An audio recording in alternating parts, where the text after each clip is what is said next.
The grand conclave of Xylos shimmered under the cool, diffused light filtered through the crystalline zenith dome, a vast, echoing cavern where the collective intellect of the ascendancy gathered. Millions of silent, segmented forms, the Cathar, occupied tiered arcs, their primary sensory organs focused on the central dais where the ruling triumvirate presided. The atmosphere was thick, weighted not by air density, but by the sheer inertia of ancient political fear. For cycles beyond reckoning, the ascendancy had known stability, a measured existence predicated on absolute systemic comprehension, and the sudden, discordant arrival of the species designated humanity had fractured that equilibrium like a poorly cast energy shard. Xyler, the voice of oversight, pulsed a faint, anxious violet, his chitinous carapace reflecting the anxieties of the trillions he represented. Before him, the holographic projection flickered, displaying the last known trajectory vector of the single, audacious vessel that had breached the established perimeter of the outer veil without warning, without protocol, and most critically, without detectable intent. "The data remains immutable," rasped Zidran, the chief strategist, his voice a series of grinding clicks amplified by the room's acoustic resonators. "The vessel designated Intrepid exhibits technological profiles inconsistent with known Type 0 or rudimentary Type 1 civilizations. Their energy signatures are bafflingly inefficient, yet their maneuvering capabilities exceed predicted limits for their observed propulsion architecture. It is a paradox wrapped in crude shielding." Zidran projected a schematic of the vessel, a squat, asymmetrical construct that looked, to the refined sensibilities of the Cathar, like a discarded mining drone rather than a diplomatic envoy. This visual insult only stoked the growing political fire. The sheer arrogance of sending such a simplistic craft to the heart of the ascendancy was interpreted not as ignorance, but as a profound, deliberate insult. Tessara, the keeper of lore, shifted her weight on the obsidian plinth, a movement that suggested deep internal disagreement. "Arrogance is a flaw of youth, strategist. We must consider the context. They emerged from the void at the periphery of the galactic arm we catalogued as obscure sector Gamma 7. Their primary stellar body is a G-type dwarf, unremarkable, prone to localized instability. Why would a species capable of traversing interstellar gulfs waste resources on such a crude conveyance unless they possess a strategic component we fail to perceive? Perhaps their lack of refinement is the camouflage." Her voice possessed a resonant, almost musical quality, suggesting a species dedicated to nuanced interpretation rather than immediate tactical response. The Cathar were masters of pattern recognition, but humanity defied pattern. They were the anomaly that threatened the very integrity of their predictive models, the loose thread in the tapestry of cosmic order. Xyler projected his own light signature, a steady, deep blue that sought to impose calm. "The anomaly is acknowledged, Keeper. However, the time for philosophical dissection has passed. The vessel is currently decelerating within the third Lagrange point of our sovereign moon, Ethel. They have not responded to established hails across 47 frequencies, utilizing 7 distinct axiomatic languages. Their silence is not the silence of ignorance, but of choice. We must determine the nature of that choice before they make their next move. Are they surveyors, trespassers, or conquerors?" The weight of the query settled upon the conclave, a silence so profound it seemed to absorb ambient light. For eons, the Cathar had dictated the terms of engagement in this sector. Now they awaited a response from a species whose very existence was a statistical improbability they had overlooked until it was too late. The reports from the Ethel orbital stations were increasingly troubling. The human vessel remained utterly passive, emitting no hostile signatures, but also no standard communication bursts. Their exterior hull showed signs of extreme thermal stress, suggesting a near-reckless deceleration process, yet their internal energy readings were impossibly stable. One junior analyst, whose report was being meticulously reviewed by the chief engineer, noted a peculiar rhythmic fluctuation emanating from the vessel's core, a fluctuation that bore no resemblance to power generation or life support, but rather suggested a carefully maintained internal cycle. "Engineer Vorn's assessment," Xyler commanded, his tone betraying a flicker of unease. "If they are not broadcasting, what are they doing?" Vorn, a Cathar whose optical clusters were permanently strained from years of processing chaotic data streams, projected his findings. The visualization showed the Intrepid nestled against the gravitational null point, utterly still. "Lord." Oversight, the structure is not merely inert. It is shielded in a way we have not catalogued. Not energetic shielding, those are trivial to counter. This is passive, almost structural. It seems to absorb or neutralize the very ambient informational exchange around it. Our passive scans return only the gross physical profile. We cannot detect internal atmospheric composition, power drain, or even the configuration of their habitation zones. They are intentionally invisible to our established metaphysical scanning methodologies. Tessara tilted her cranial crest, the gesture denoting profound skepticism mingled with reluctant admiration. So, they have developed technology capable of resisting the sensory reach of the ascendancy. This shifts the potential threat matrix significantly. If they can render themselves undetectable by our methods, what other layers of deception do they employ? She paused, letting the implications sink into the collective consciousness. We treat them as primitives based on their crude aesthetic, but their engineering capability suggests they have solved fundamental problems of stealth and energy containment that have confounded us for 3 millennia. This is not the work of Type 1 supplicants. The debate spiraled into intricate geopolitical maneuvering. The Western sector guilds argued for immediate, overwhelming force, a measured energy pulse to disrupt their propulsion matrix and force a surrender. The Eastern diplomatic corps urged patience, referencing the ancient accord which stipulated non-aggression against newly encountered, non-threatening entities until full cultural exchange protocols were established. The tension in the conclave became palpable, a low thrumming vibration that made the crystal dome resonate faintly. They were trapped between their ingrained conservatism and the sudden, undeniable reality of a potential peer, or perhaps a superior, demanding attention on their own terms. Xyler made the final arbitration. Force is the recourse of the unimaginative. If they possess the capability to evade us, a direct confrontation risks revealing vulnerabilities we cannot afford to expose. We shall initiate Protocol 7 Delta, direct, unfiltered communication attempt. We will broadcast on the simplest, most universal constants, prime numbers, elemental spectral lines, the mathematical description of the hydrogen atom. If they are intelligent, they must recognize these markers. If they ignore these, then we will know their intent is hostile, regardless of their capabilities. The transmission sequence was executed. A wave of pure, structured information, spanning the known spectrum of scientific constants, was projected toward the silent human vessel.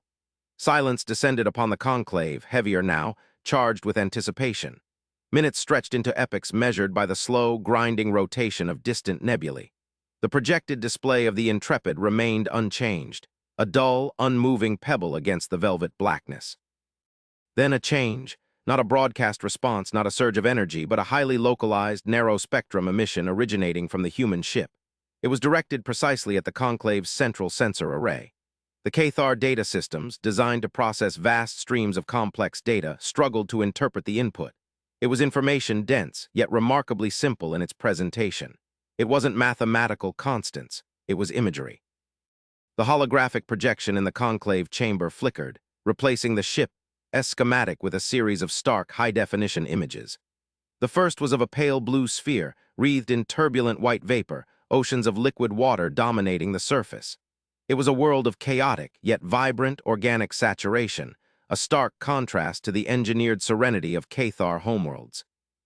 The second image showed a bipedal creature, soft-skinned, possessing symmetrical features, exhibiting an expression that the Cathar linguistic analysis identified, with extreme uncertainty, as concentration. The third was a diagram, elegantly rendered, showing the atomic structure of metallic hydrogen, a state of matter the Cathar had only theorized achieving under impossible pressures. "They are showing us their origin," Xyler murmured, the violet light of his being flickering rapidly. "And they are demonstrating knowledge of advanced physics they should not possess." Zidrin clicked his mandibles in frustration.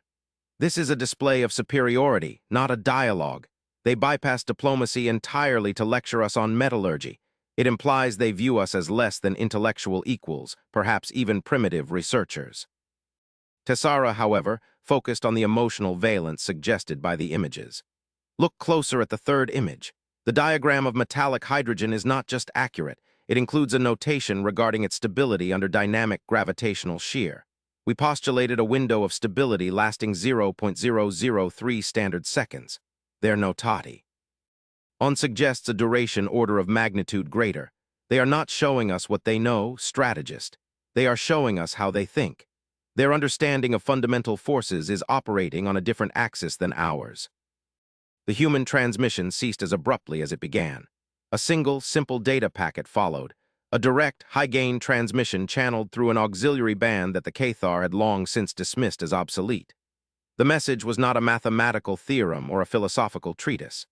It was a recorded voice, synthesized with astonishing clarity, resonating with an oddly familiar yet alien cadence.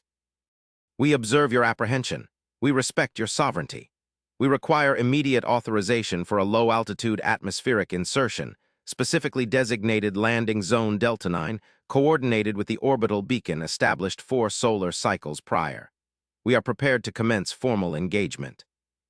The voice, clean, direct, utterly devoid of cultural embellishment or superfluous preamble, sent a shockwave through the Cathar political structure. They did not send a signal 4 cycles ago. They had detected nothing. 4 cycles ago, Xyler repeated slowly. That predates their emergence into this galactic quadrant by several millennia, according to stellar mapping. They were here observing, measuring, charting, long before their arrival vessel materialized in the veil. The realization hit with chilling force. Humanity had not just traveled across space. They had engaged in long-term, multi-generational observation, mapping the ascendancy's slow, predictable expansion, patiently waiting for the precise moment their arrival would maximize impact, minimizing their own risk. Their initial assessment of humanity as an unpredictable variable was deeply flawed. They were, in fact, the ultimate planners. Authorization must be withheld, Zidran insisted, his voice sharp with urgency. This is a sophisticated infiltration gambit. If they are already aware of the beacon location, they have access to ancient positional data, perhaps gleaned from the wreckage of civilizations that preceded us. Tessara countered, her voice gaining a newfound solemnity. If they knew the beacon location 4 cycles ago yet chose to arrive now, that implies they waited for us to reach this specific level of political tension, this moment of maximum internal debate before making contact. Their timing is not random. It is calculated to engage the core governing structure directly, bypassing lower tiers of bureaucracy. This is not hostility. It is the highest form of strategic engagement. Xyler made his decision, the gravity of which would echo through Cathar history. We grant the request. We shall provide the landing coordinates for Delta 9, but we will not be waiting in the sterile environs of a designated diplomatic port. The triumvirate, accompanied by a delegation of the Ascendancy's most rigorous analytical minds, will meet them on the surface of Ethel in the observation zone. Let us see if their ethics match their engineering. The journey to Ethel was conducted under a shroud of enforced silence across the Ascendancy network. The Cathar mobilized in unprecedented fashion, not with war fleets, but with observation platforms and cloaked analytical drones. The landing zone, Delta 9, was a vast, geologically stable plain near the planetary magnetic pole, chosen for its minimal interference with sensor arrays. The air above the designated zone remained pristine for several standard hours after the coordinates were transmitted, amplifying the tension. Then, the arrival. It was not a grand fleet emerging from a fold in spacetime. It was the single, crude-looking Intrepid, gliding down through the thin, ammonia-laced atmosphere of Ethel with a quiet grace that defied its appearance. It did not burn or shudder. Its descent was unnervingly smooth, controlled by minute adjustments of unseen gravimetric fields, negating the atmospheric drag entirely. It settled onto the crystalline dust of the plain, with a softness that made the Cathar geological surveyors question their own instruments.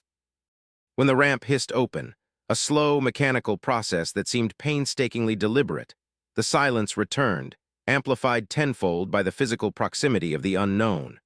A ramp extended, not of polished metal, but of a dull, matte gray composite that absorbed ambient light. From the aperture emerged not a phalanx of armored warriors, nor a shimmering cloud of exotic envoys, but 2 figures.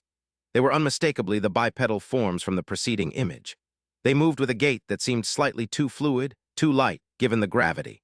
They were clad in sleek, form-fitting environmental suits of a dark, muted color, lacking any visible ornamentation, rivets, or apparent life support apparatus beyond what was integrated into the suit itself. They carried no visible weaponry. The Cathar delegation, consisting of Xyler, Zidran, and Tessara, hovered a respectful yet cautious distance away. Their forms, towering and segmented, pulsed with complex, nonverbal communication intended to project controlled readiness. The human figures paused at the base of the ramp. One, slightly taller, raised a hand, a gesture entirely devoid of known threat assessment in Cathar semiotics, yet possessing an undeniable quality of halt or presentation. The other human simply stood, seemingly observing the environment with an almost unnerving lack of reaction. Then the taller human spoke. The voice, now direct and unfiltered by broadcast relay, resonated across the plane, perfectly modulated to the ambient atmospheric pressure, carrying the exact timbre suggested by the earlier recording. "We are delegates from the Sol system, representing the species designated human. We offer salutations, under the principle of mutual coexistence." Xyler projected his response, translating his internal bioelectrical impulses into precise, modulated sonic waves that carried across the open ground. "We are the triumvirate of the ascendancy of Cathar. Your arrival was unsanctioned by the Galactic Treaty Concordance. State your purpose, and account for the nature of your advanced, yet aesthetically retrograde, vessel." The human delegate tilted its head slightly, a minute action that nevertheless transmitted volumes of consideration. "The aesthetics of our vessel are optimized for resilience and cost efficiency over millennia of deep void travel, Lord Triumvirate. Its design is a testament to necessity, not luxury. Our purpose is clarification. We are here to establish a formal, bilateral exchange regarding the utilization of the local dark matter filaments." The mention of dark matter filaments caused an internal cascade of alarm among the Cathar analytical team. These filaments, the pathways of faster-than-light travel utilized by the Ascendancy, were considered a proprietary, sensitive infrastructure. They were not utilized by external powers. They were the pathways of the Ascendancy. Zidrin clicked sharply. "You speak of proprietary routes as if they were common thoroughfares.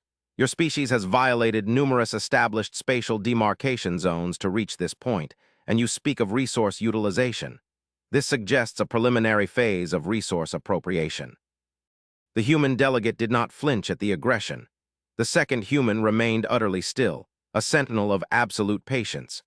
The first stepped forward, just one deliberate pace, crossing the invisible boundary that the Cathar had subconsciously established. "Strategist Zidrin," the human stated, using the Cathar title with flawless pronunciation. "Your assessment is based upon established precedents of territorial expansion. We understand this paradigm. However, we do not seek territory. We seek knowledge exchange regarding the fundamental mechanics of zero-point field manipulation, which our initial passive scans indicate the Ascendancy utilizes, albeit crudely, for localized gravity manipulation."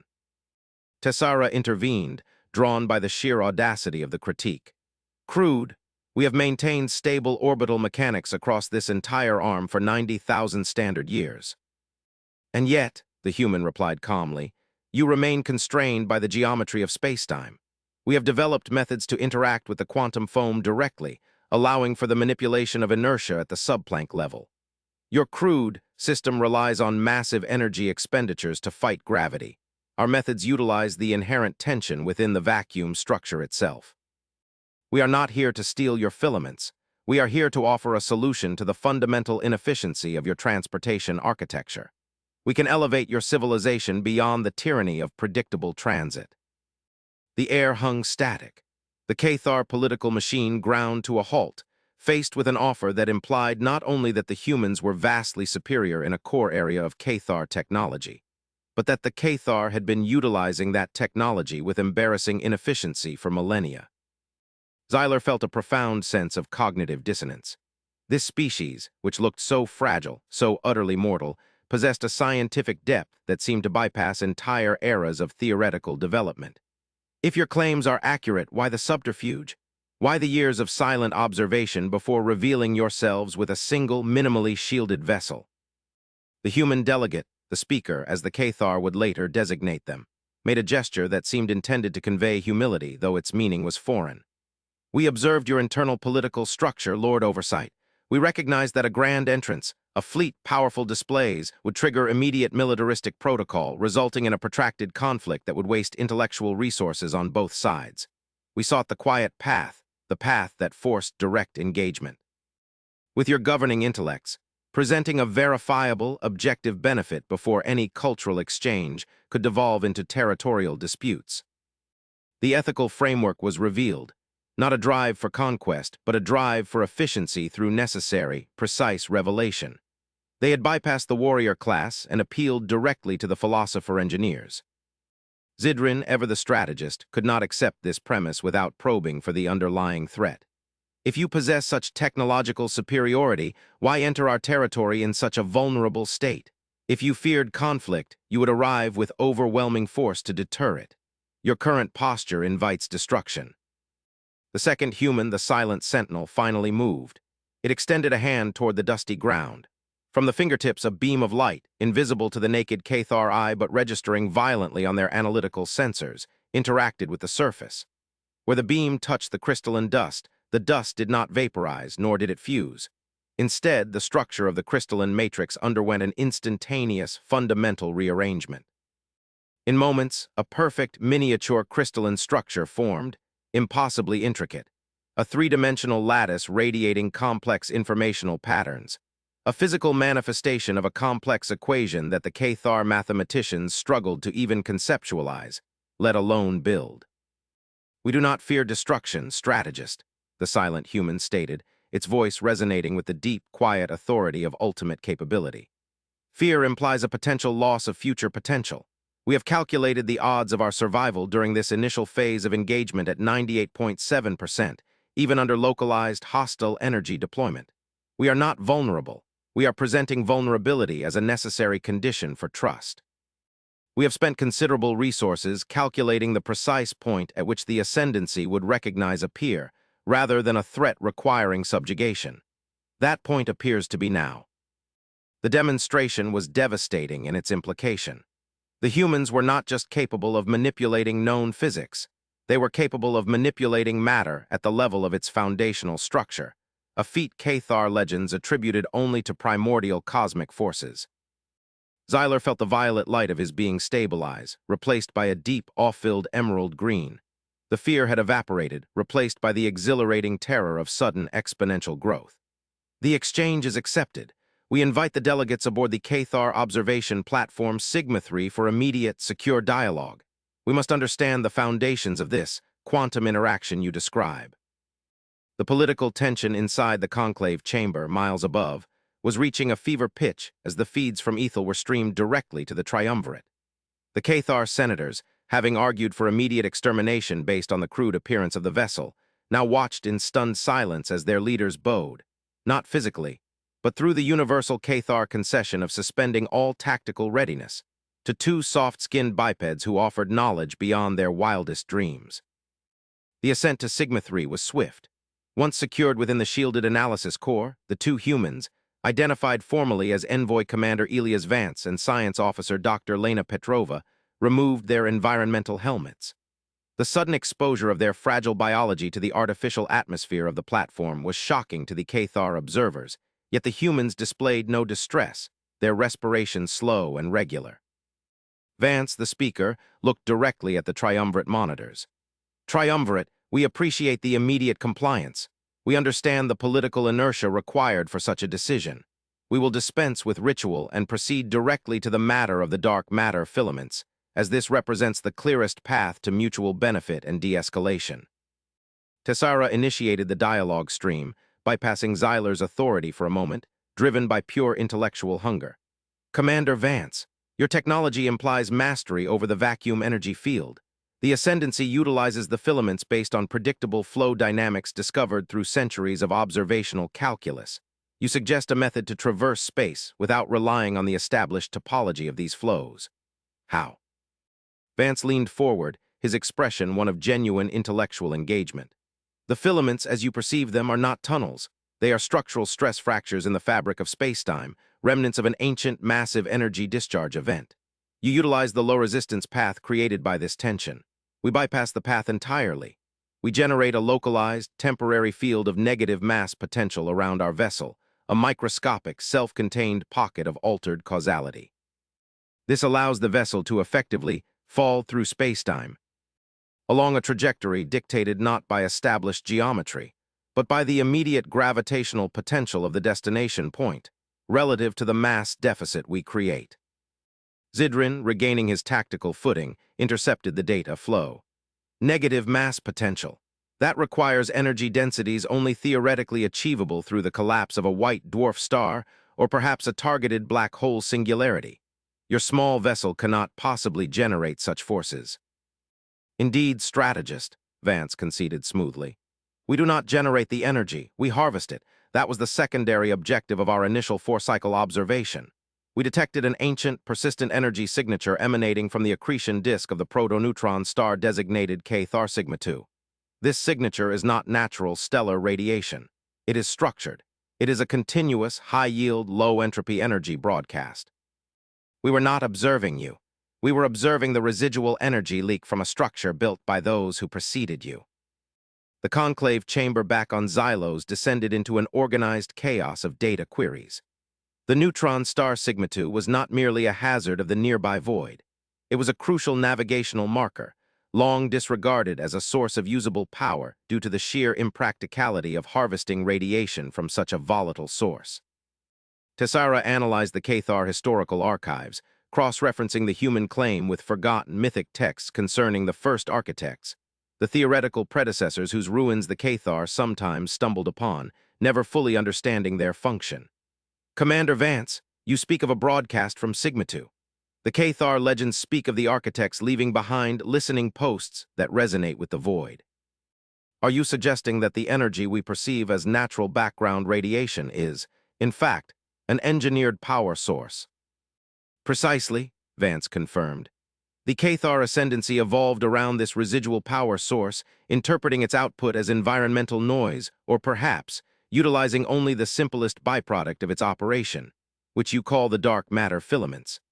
The architects, we believe, established a network of self-sustaining, immense power conduits throughout this galactic sector, powered by controlled stellar decay. The complexity of this network suggests a civilization far surpassing both our current capabilities and your current understanding. The revelation was staggering. The K-Thar, the masters of the local domain, were merely tenants utilizing the discarded infrastructure of a forgotten giant. Their entire civilization was built upon the thermal exhaust of an ancient, automated power station. Dr. Petrova took over the technical presentation, projecting diagrams far exceeding the clarity of the earlier metallic hydrogen model. The method is elegant. The architects did not need to transmit massive energy packets. They utilized controlled resonance across the fundamental constants. Our vessel, the Intrepid, is equipped with a highly sophisticated collector array, a system we have been developing for 8 of our centuries, designed specifically to tune into this extremely low-frequency, high-density resonance field. We did not breach your security protocols. We bypassed the entire spectrum of security you deployed because your security protocols are designed to detect active transmissions, not the passive echo of immense, ancient power. She pointed to a graphic showing the Intrepid's propulsion core. We do not burn fuel.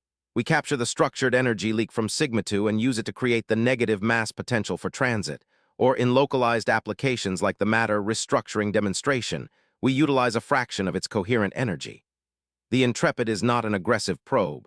It is an advanced energy siphon, powered by the very infrastructure you depend on but do not understand. The immediate political fallout in the conclave was deafening, even from the remote feed. Centuries of K-Thar pride were dissolving in the face of this objective truth. They had been operating on the crumbs of a cosmic feast. Xyler absorbed this, his emerald light steadying into a profound, receptive gold. Commander Vance, Dr. Petrova, your candor is noted and frankly terrifying. If this ancient network is so pervasive, why reveal yourselves only now? Why not introduce this knowledge earlier, perhaps when the ascendancy was less centralized, less capable of managing such an upheaval? Vance sighed, a subtle contraction of his chest cavity that seemed strangely familiar to the K-Thar observer, an admission of necessary compromise.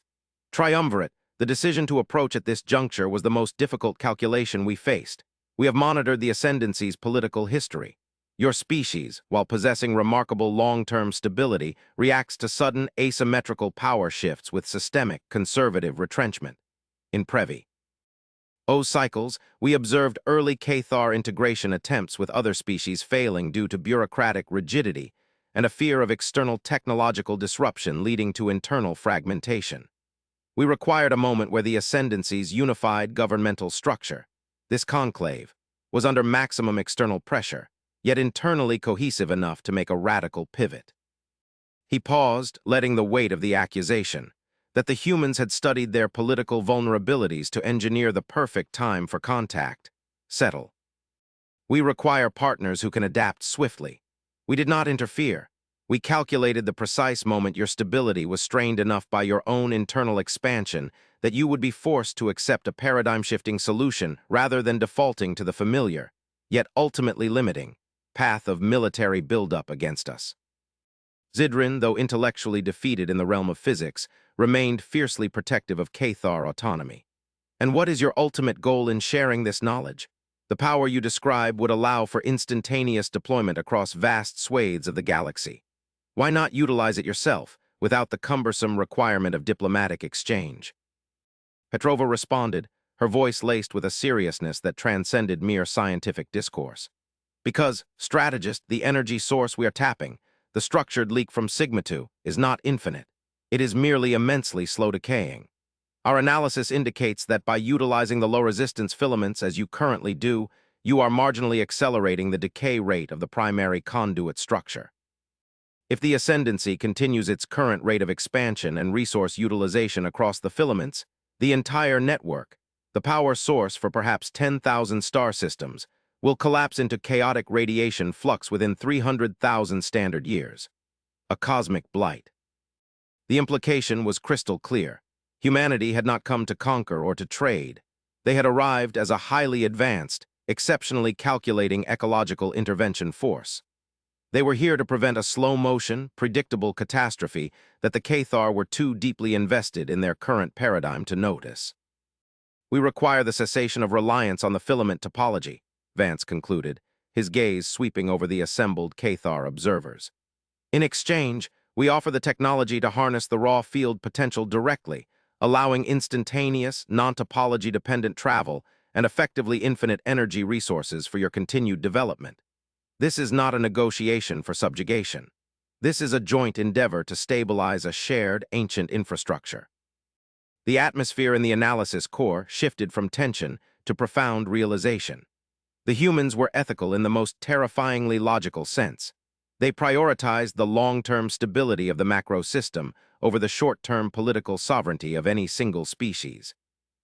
Xyler addressed the triumvirate on Xylos, bypassing the need for vocal transmission by projecting direct cognitive packets across the secured Cathar network. The threat assessment has inverted. We are not the dominant entity facing an aggressor. We are the children of a complex structure who have misplaced the operational manual, and the custodians have finally arrived to prevent self-destruction. The decision was unanimous, though steeped in the gravity of yielding established supremacy. Commander Vance, Dr. Petrova, Xyler transmitted. The Ascendancy accepts the terms of exchange. You will instruct our engineers on the principles of localized negative potential generation. We shall dedicate the entirety of our research capacity to understanding and stabilizing the architect network emanating from Sigma-2. The humans nodded, an acknowledgement of the successful completion of Phase 1, engagement and paradigm shift. We are prepared to begin immediately, Vance confirmed. However, before we commence the technical transfer, there is one final piece of information that required direct physical conveyance, one that necessitates a shared ethical understanding that transcends mere technological exchange. He paused, and Dr. Petrova activated a holographic projector of their own, a device that seemed to draw power from the very air, suggesting an entirely separate, portable energy source divorced from the distant neutron star echo. The projection displayed not a star chart, nor a diagram of physics, but a recording. It was a visual scroll of immense length, showing sweeping vistas of nebulae, colliding galaxies, and the birth and death of stars played out over eons. It was cosmic history, rendered in hyperreal time. Triumvirate, Vance continued, his voice softening to a tone of deep reverence. Our journey here was not merely about stabilizing the local infrastructure. We came because the architects, the builders of that power grid, were not merely engineers. They were refugees. The recording paused on a depiction of a massive, seemingly sentient entity, something vast, composed of pure energy and light, fleeing an encroaching, absolute darkness that seemed to consume light itself. The architects did not abandon their network. They fled a threat far greater than galactic expansion or resource depletion, Petrova explained. They fled the null tide. This entity is not a predator. It is a fundamental negation of thermodynamic possibility. It consumes structured information, entropy, and organized matter, leaving behind only the absolute vacuum of non-existence. They constructed the Sigma 2 network not as a power source, but as a long-duration distress beacon, powered by the only energy signature capable of penetrating the region of spacetime where the tide manifests, the controlled decay of stellar cores. The gravity of this statement crushed the remaining political arrogance of the Cathar. They were not facing a new technological hurdle. They were being conscripted into an ancient galactic defense system against an existential threat they hadn't even known existed. The distress signal was designed to activate only when a civilization reached the Type 2 energy threshold, the point at which they could begin to understand the mechanism of the energy source itself, Vance concluded, his eyes holding the triumvirate captive. You, the Cathar, were approaching that threshold slowly but predictably. You were the next inheritors of the local defense system, but we, humanity, evolved faster on our primitive world. We stumbled upon the signal's pattern centuries before we achieved the means to utilize the power source itself. We accelerated our own development out of desperation, knowing that if the tide reached this sector before an intelligent species learned to pilot the beacon, this entire galactic arm would be erased silently. The final image projected was a stark schematic of the Sigma 2 network, overlaid with a projection of the null tide's probable vector. The projected time until the tide reached the outer edge of the Cathar-controlled space was terrifyingly short, less than 1,000 standard years. Humanity did not come here as arrogant superiors, triumvirate, Vance finished, the awe in his voice now mirrored by the profound, existential dread settling upon the Cathar. We came here because we had a 2-cycle head start on deciphering the warning, and we knew we could not face the negation alone. We needed the industrial base, the longevity, and the strategic depth of the ascendancy. We needed you to pilot the network you already inhabit. We are not merely offering energy exchange. We are offering the only hope of surviving the end of physics. Xyler, the emerald light now burning with the focused intensity of absolute purpose, addressed the remote conclave, his message echoing the newfound, terrifying unity. The era of Cathar dominance is concluded. The era of cooperative survival has begun. We are not masters of this sector. We are its newest sentinels. The children of Saul have brought us the key to the cage, and now we must lock the door against the void. The conclave responded, not with debate, but with a singular, resonant wave of acknowledgement and commitment. The Cathar, masters of stability, embraced the chaos of necessary alliance. The human delegates, calm and professional to the last, prepared to teach the ascendancy how to harness the power of a dying star to fight a darkness that consumed reality itself, understanding that in this ultimate confrontation, the only viable strategy was absolute, profound, and immediate unity. The grandeur of the Cathar Empire had found its true meaning, not in its own might, but in its potential to serve a larger, ancient purpose, guided by the unexpected, fiercely logical saviors from a blue world.